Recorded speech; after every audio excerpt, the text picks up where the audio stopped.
Hello, Jason Bates here, owner of Electrum Financial, a mortgage broker located right here in Cave Creek, Arizona, where a mortgage is not a flip of the coin.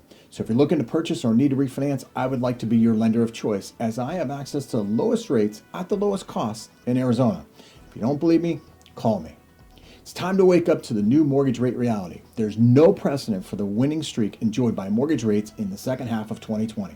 We've never seen so many new record lows in the same year, and we've never spent as much time at those lows, not even close. This makes it easy to get lulled into the false sense of low rate security, but it's time to wake up. Actually, the alarm has been going off for a while now.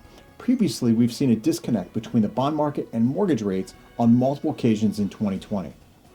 Following the Georgia Senate election, I've been tracking a surge in bond market volatility based on the expectation that it would increasingly spill over into the mortgage rate world.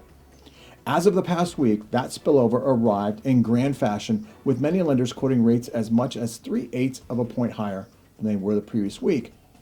That means if you were looking at a 2.75 rate on Friday, it could be 3.125% today. So what gives? Again, the upward pressure is nothing new. Treasury yields have been telling the story since August, and mortgage rates have finally used up enough of their cushion that they've been forced to follow the broader trends as seen on this chart. Why have things been so abrupt? Using up the cushion is one thing, but that alone doesn't force rates to go higher. For that, we need broader market volatility. In other words, Treasury yields need to be spiking. As it turns out, that's been one of their favorite things to do in 2021. If it seems abrupt, that has a lot to do with the bonds coiling in a conservative pattern heading into the Georgia Senate election and unleashing chaos thereafter, as seen on this chart. The election is old news though. It simply got the ball of volatility rolling. Most recently, plummeting COVID counts, improved vaccine distribution, stronger economic reports, and progress on fiscal stimulus reinvigorated the volatility. This past week, 10-year yields broke up and out of their prevailing trend channel. Take a look at the parallel lines on this chart. There's no magic rule that says treasuries have to stay inside those red lines, but this sort of breakout can be a cue for traders to intensify selling pressure. In other words, that upper line was a trigger for yields to move even higher. But wait, I thought the Fed said it was keeping rates low for years. What happened to that?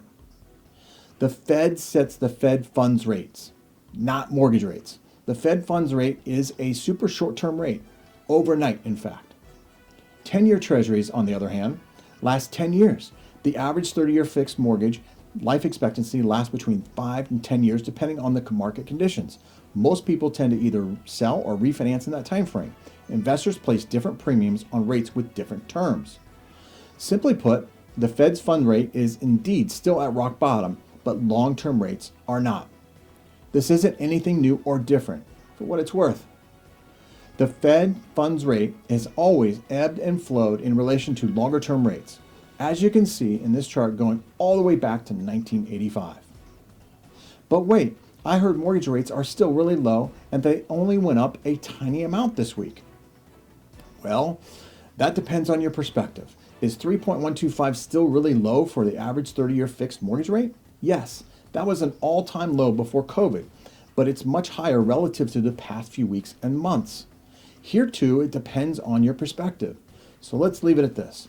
Rates rose more the past week than any other week in the past 11 months. If you've heard rates only rose slightly, it may have to do with headlines quoting Freddie Mac's weekly survey. While that survey is accurate over time, it doesn't capture short-term volatility. It also tends to stop measuring most of any given week's volatility on Mondays. As such, it's lagging the reality on the street. On the economic data front, retail sales rose at the fourth fastest pace since records began in the early 90s. In general, stronger economic data puts upward pressure on rates. And on this chart, you can see, in terms of housing-specific data, this past week brought an update on residential construction numbers. They're still stellar. Just at the highs of 2019 pre-COVID at just under 1.6 million. Whereas housing starts are subject to weather-related delays and other potential roadblocks, building permits are a bit more free-flowing, and they just set another long-term high as demonstrated on this chart at about 1.7 million. So there you have it. Let me know your thoughts and if you'd like more of these videos. Thanks for watching, and if you're looking to refinance or purchase a home in Arizona, I would like to be your broker of choice. Until next time, take care and stay safe.